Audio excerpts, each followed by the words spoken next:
Assalamualaikum warahmatullahi wabarakatuh. Perkenalkan, nama saya Anti Widiani.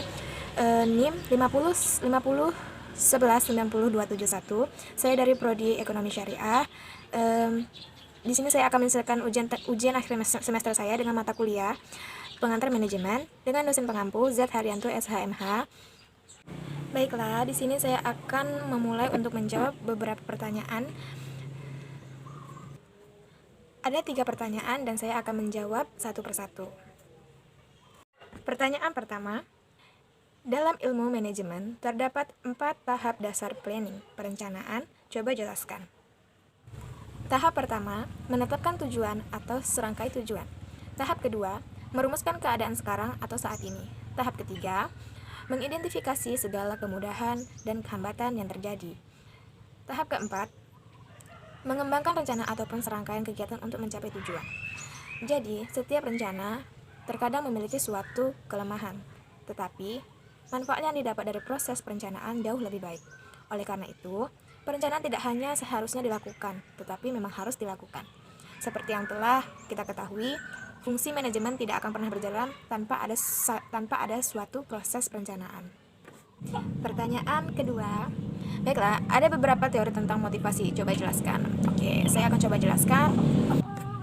Teori yang pertama, teori Abraham H. Maslow, teori kebutuhan. Teori motivasi yang dikembangkan oleh Abraham H. Maslow pada intinya berkisar pada pendapat bahwa manusia mempunyai 5 tingkat atau hierarki kebutuhan, yaitu yang pertama kebutuhan fisiologikal seperti rasa lapar, haus, dan rasa ingin istirahat dan syek. Yang kedua, kebutuhan rasa aman tidak dalam arti fisik semata, akan tetapi juga mental, psikologikal, dan intelektual. Yang ketiga, kebutuhan akan kasih sayang. Yang keempat, kebutuhan akan harga diri yang pada umumnya tercermin dalam berbagai simbol-simbol status. Dan yang kelima, aktualisasi dari dalam arti tersedianya kesempatan bagi seseorang untuk mengembangkan potensi yang terdapat dalam dirinya sehingga berubah menjadi kemampuan nyata. Teori yang kedua, teori Michelin, teori kebutuhan berprestasi. Dari Michelin dikenal tentang teori kebutuhan untuk mencapai prestasi atau need for achievement, NACH, yang menyatakan bahwa motivasi berbeda-beda sesuai dengan kekuatan kebutuhan seseorang akan prestasi. Muri, sebagaimana dikutip oleh Winardi, merumuskan kebutuhan akan prestasi tersebut sebagai keinginan melaksanakan suatu tugas atau pekerjaan yang sulit, menguasai, memanipulasi atau mengorganisasi objek-objek fisik, manusia atau ide-ide, melaksanakan hal-hal tersebut secepat mungkin dan seindependen mungkin sesuai kondisi yang berlaku, mengatasi kendala-kendala, mencapai standar tinggi, mencapai performan puncak untuk diri sendiri maupun menang dalam persaingan dengan pihak lain. Teori yang ketiga yaitu teori Clayton-Alderfer, teori IRG. Azan ya Allah, alhamdulillah. Teori Alderfer dikenal dengan akromi IRG. Akromi IRG dalam teori Alderfer merupakan huruf-huruf pertama dari 3 istilah, yaitu yang pertama ada I atau E sama dengan eksistensi atau yang diartikan sebagai kebutuhan akan eksistensi. Yang kedua ada R atau R sama dengan yaitu relatedness atau dalam arti kebutuhan untuk berhubungan dengan pihak lain. Dan growth, kebutuhan akan pertumbuhan. Jika makna 3 istilah tersebut di dalam akan tampak 2 hal penting. Pertama, secara konseptual terdapat persamaan antara teori atau model yang dikembangkan oleh Maslow dan Alderfer. Karena eksistensi dapat dikatakan identik dan hierarki pertama dan kedua dalam teori Maslow. Relatedness senada dengan hierarki kebutuhan ketiga dan keempat menurut konsep Maslow, dan growth mengandung makna sama dengan self actualization menurut Maslow. Kedua teori Alderfer menekankan bahwa berbagai jenis kebutuhan manusia itu diusahakan pemuasnya secara serentak. Apabila teori Alderfer disimak lebih lanjut, akan tampak bahwa yang pertama, makin tidak terpenuhinya suatu kebutuhan tertentu, makin besar pula keinginan untuk memuaskannya. Dan yang kedua, kuatnya keinginan memuaskan kebutuhan yang lebih tinggi semakin besar apabila kebutuhan yang lebih rendah telah dihapuskan. Yang ketiga, sebaliknya, semakin sulit memuaskan kebutuhan yang tingkatnya lebih tinggi, semakin besar keinginan untuk memuaskan kebutuhan yang lebih mendasar. Masuk teori keempat, yaitu teori Herzberg, teori dua faktor. Ilmuwan ketiga yang diakui setelah memberikan kontribusi penting dalam pemahaman motivasi Herzberg.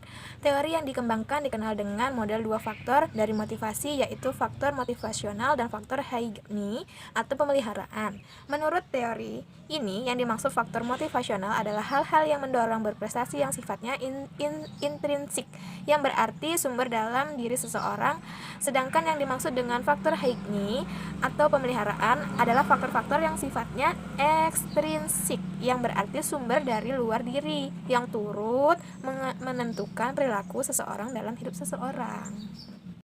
Dan yang terakhir, teori kelima adalah teori keadilan. Inti teori ini terletak pada pandangan bahwa manusia terdorong untuk menghilangkan kesenjangan antara usaha yang dibuat bagi kepentingan organisasi dengan imbalan yang diterima. Artinya, apabila seseorang pegawai mempunyai prestasi bahwa imbalan yang diterimanya tidak memadai, dua kemungkinan dapat terjadi, yaitu yang pertama, seseorang akan berusaha memperoleh imbalan yang lebih besar, atau yang kedua, mengurangi interaksi usaha yang dibuat dalam melaksanakan tugas yang menjadi tanggung jawabnya.